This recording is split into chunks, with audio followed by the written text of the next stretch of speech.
في السلك الدبلوماسي، بلد ينهار لا يجد المرتبات للجيش، وأعداد السلك الدبلوماسي بالمئات.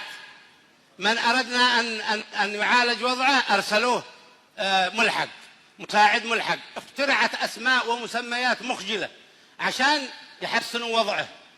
طيب بلد في بلدان غنية ومستقرة ألغت سفاراتها من عندنا وعملوا سفير غير مقيم، وإحنا بلد منهار ما لقيناش المصاريف للبلد وعاملين سفارات في كل الدول. بعض السفارات وصل العدد إلى أكثر من 80 دبلوماسي. إيش بيعملوا هذول 80 الدبلوماسي؟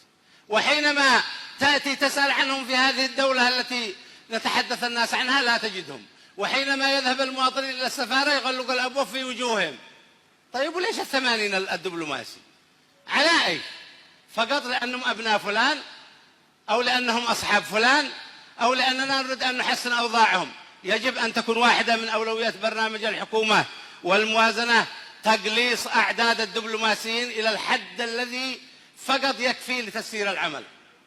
أما إذا قارنا أداءهم بأعدادهم فلا وجه للمقارنة. السفارات نائمة والإنقلابيين يشتغلون بمنظماتهم أكثر من بعض السفارات حقنا. إذن ما الفائدة من بقاء هؤلاء؟ ينبغي أن واحدة من التوصيات تقليص عدد الدبلوماسيين والعاملين في السفارات، وإلغاء وإقفال بعض السفارات في بعض الدول التي ليس لنا فيها تمثيل. بالله عليكم بعض الدول فيها ملحق صحي وهي لا تستقبل مرضى، وملحق تجاري وليس بيننا وبينهم تبادل تجاري ولا بدولار، وملحق عسكري وما فيش معانا مشكلة عسكرية ولا بيتدربوا عسكر عندهم، فقط لأنه فلان نريد نعمل له منصب نسيره هناك يرتاح عشان ندي له فلوس. كلام غير منطقي.